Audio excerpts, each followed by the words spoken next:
Welcome. My name is Jorie Houlihan. I'm your guide for the dopamine deprived. And today, on Tuesdays, I come live to talk about something ADHD related for a few minutes. So today we are talking about the struggle when everything feels equally important. So people with ADHD really do struggle with um, with prioritizing, right? So, be honest. Have you ever looked at your to-do list and thought, okay, so I guess I'll reorganize my junk drawer instead of paying that bill or answering that urgent email? Okay.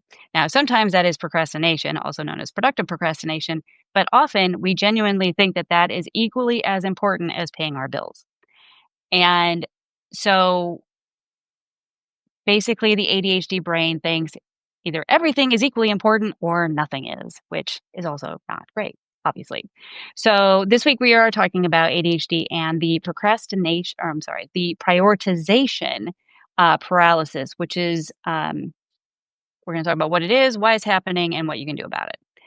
So this is not just about being bad at making decisions. We're actually very often really great at making decisions, but we do get we get locked up, okay, when it comes to certain things. So executive functioning, or in our case, executive dysfunction, makes it really hard to assess importance and urgency.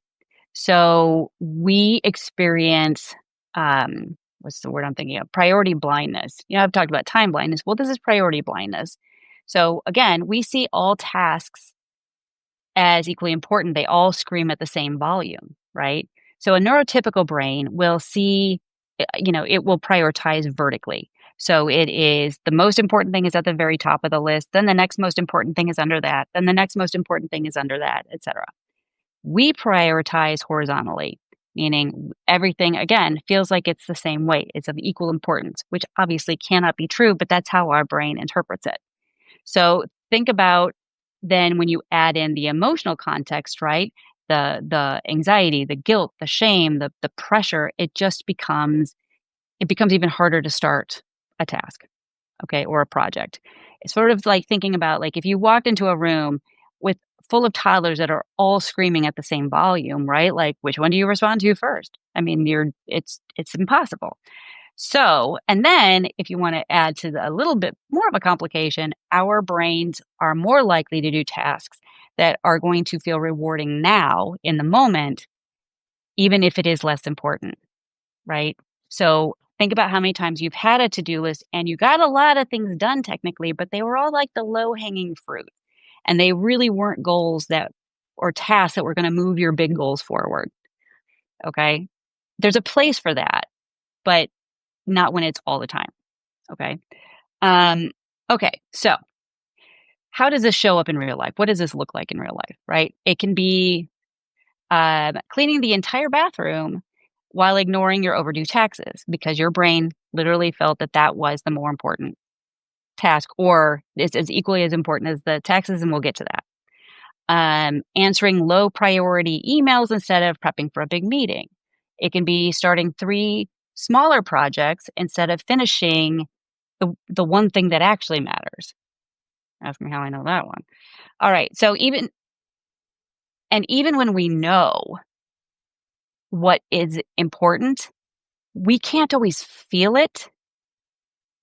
And so our brain won't take action on it. Okay. It's got to be a full body experience for us.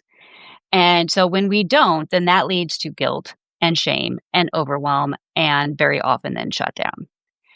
So what helps? What helps us with this? You don't really need a color coded matrix for this. You don't, but you do need tools that are going to work with your ADHD brain, especially again, when everything feels the same. So the first thing I would say is borrow somebody else's priorities. Like if you have an accountability partner, which you should if you have ADHD, ask an accountability partner, a friend, your coworker, say, if I get only one thing done today, which do you think it should be? Okay. I don't recommend doing this all the time. However, sometimes an outside brain can see the forest when we are really kind of stuck in the trees, so to speak, right? Sometimes we need an outside perspective because we just cannot see it ourselves. Then there is I call it the rule of 3, but it really should be the rule of 1 when you're first starting off doing this. Write down if we do the rule of 3, you'll write down just 3 of the most important things you have to do for today, okay? Now, when you're first starting off with this, like I said, it's actually probably better to start with just 1 and practice that first. But if you do 3, you're gonna circle the one that is the most time sensitive or that will create a domino effect, right? Like, once you complete that, then you can do the next thing. Okay, this thing can't happen until you do that thing, okay? If you aren't sure which one to pick, the question I tell my clients to ask themselves every time is, what is the consequence if I don't do this task today? Okay? If it is a low-hanging fruit thing, right? Like, well, I have to pay this bill, but it really isn't due for like 2 more weeks, probably not a heavy priority.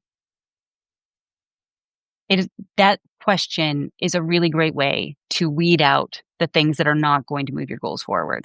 Look at the other things that are on your to-do list and say, "Okay, which of these things can't happen unless I do something else before it?" Because that something else before it is the thing that should be the priority, obviously. Okay? So often we work on something because it just again, it felt equally important to everything else, and we didn't really look at where that task fell in the grand scheme of the project. And then we find out, oh, I can't finish this because I have to do this other thing and this other thing. And now the deadline that you thought you were going to make, you're probably not because you misjudged which one to work on first. So, again, asking yourself, is there something that can't be accomplished unless I do this task? Or what is the consequence if I don't do this task today? Because the majority of things that are on your list are probably not going to be need to be done today. You want to keep them on the list because clearly they do need to get done at some point, but they may not need to get done that day. Okay. The other thing that you can do is you can make the choice in advance. Okay. Pick the next task the night before or earlier in the day. Write it where it's going to be visible. Okay. So that you're not relying on your brain to remember it. And you're not relying on your brain to make a fresh decision when you're already tired. When we're tired, when we are, hungry, when we're not, you know, in our, if we're like in that afternoon lull, for example, we're not going to make the best choices when it comes to really anything, but definitely not prioritization. The low hanging fruit ones I mentioned before, they do have a place sometimes. There may be days where you really just don't have the dopamine to get started. You are really struggling. That is when you will pick of those one of those items. That's a quick, I can check that box and get a little dopamine off of it, and then get moving into your main tasks, okay? Because sometimes you just need to do that little task to get the momentum going, all right? But when the dopamine is super low, like I said, when the dopamine is super low, you're not gonna get started on anything. And so doing one of those simpler tasks is a way to give yourself a quick hit of dopamine, and then you may be able to move on to the next thing. It really is just about getting some momentum in terms of task initiation. And also, you want to prioritize your recovery, okay? If your brain is flooded with, it's flooded with all these ideas, first of all, do a brain dump. Get it all out on paper. Get it out of your head. Externalize your thoughts. If you take nothing else from today, take that one. Externalize your thoughts. Do a brain dump. Get it out of your head, okay? But when you have all of this stuff flooding around in your head, you wanna start with something that's actually going to regulate your nervous system first, okay? That can be deep breathing. Sometimes people laugh when I say that because I don't know why, but I will tell you, taking the time to do some nice deep breaths, doesn't have to be for a long time, but it is one of the most effective ways of calming your central nervous system, I assure you, okay? So that it could be stepping outside, taking a quick walk somewhere, doing some kind of a quick reset that's going to calm your brain a little bit, calm you a bit, so then you will be able to better prioritize, okay? Because a calm brain prioritizes way better than an overwhelmed one. All right, so that being said, when you can't prioritize, it doesn't mean that you're lazy or irresponsible or all the other things that we've been told or told ourselves over the years. It just means your brain is overwhelmed, usually overstimulated, or just plain tired. And you can absolutely learn to prioritize. You will not learn it in a day. Okay, watch out for your all or nothing thinking here. I have to have this all figured out by the end of this topic Tuesday. No, no, that's not how that's. Man, wouldn't that be nice if you could just do that? Oh, boy, I would love that. Anyway, that's not how it works. Practice it. See what works for you. Again, making prioritization, um, what's the word? Decisions when your energy is best, when your focus is best. I've talked about this a lot over these Topic Tuesdays. Know when your energy is best. Those are the best times to make those decisions. Don't do it when you're tired. Just don't. Um, you don't need to force learning this. Just take your time with it. Remember, it's all just data. Look at it with curiosity. And then you can use these tools to adjust as you go along, right? So if you say, okay, I've decided I'm going to prioritize this first.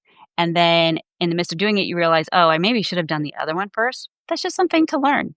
It doesn't mean that you're broken or somehow, a failure. It just means, okay, you know that better for next time then, right? I would recommend writing it down. Have a notebook where you write down the things that you're learning as you go because you will forget. Again, ask me how I know this. Um, People with ADHD, it takes us longer to learn cause and effect, in part because we have terrible working memory. So I do recommend writing down the lessons that you're learning because, again, like I just said, you'll forget. And there's nothing wrong with that. It's just that's how your brain works. Okay. You just want tools, again, that are going to support your brain in the moment that you're in at that time. And that's it. Okay. No judgment, no shame with any of this. You're just figuring it out. So in the comments, write down, tell me what's one uh, prioritization paralysis. What's one way that shows up for you? Okay. For some people, it's when it's a really big project. For other people, it's just when they have a whole lot on their plate. For some people, it is when they aren't really sure what to do next, so they aren't sure how to prioritize. Like, what comes up for you often that you go, oh, yeah, that's definitely what's going on there. It's prioritization. And have you found anything that has helped you with your brain? Share. Share. I would love to learn it. I'm always looking for what other kind of strategies people do as well. And you just want to start to see things more clearly, and this is one of those ways to do it. And I have the mail lady coming up, so my dog is probably going to start barking. Sorry. Hopefully you won't hear too much of it. But anyway, so that's it. Using Susan, using notes on my phone. That's a great one.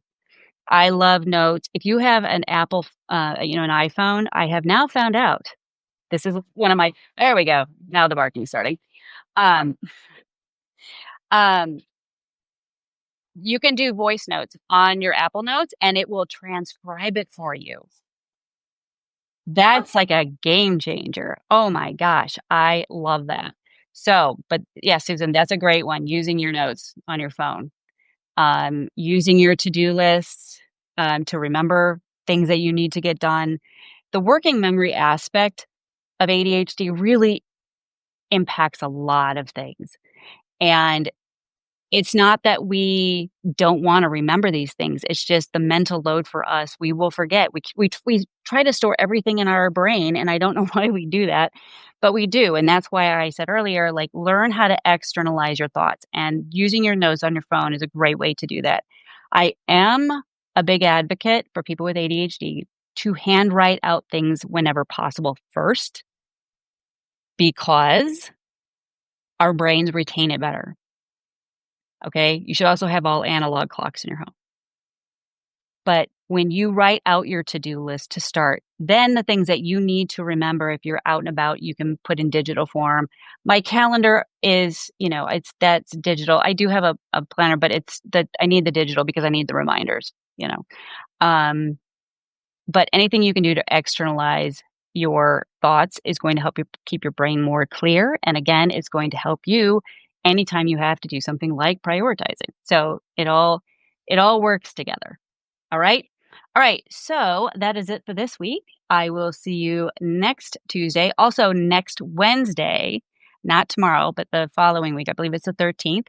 We're going to be doing a live Q&A. That is for paid subscribers, but I'll send out so you can kind of see what all we talk about if that is something that floats your boat. And also, don't forget to Your ADHD Action Blueprint is now available also for those of you who are ready to learn how to take action, not just preparing to prepare, which we're really good at doing. I will put the link in the comments if you want to check that out as well. And it's super inexpensive right now because I just released it, and so there's stuff I'm sure I'm gonna have to fix, so you'll benefit from that. Anyway, that's it. I will see you next Tuesday, and practice one of the things that I talked about today. Okay, see how that may help you with your prioritization, or at least start to recognize where you struggle the most with prioritization. Because the self awareness aspect of all of our ADHD symptoms, when you can really become much more self aware about what those look like for you, that is where things really start to change for the best. All right. All right. I will see you next week.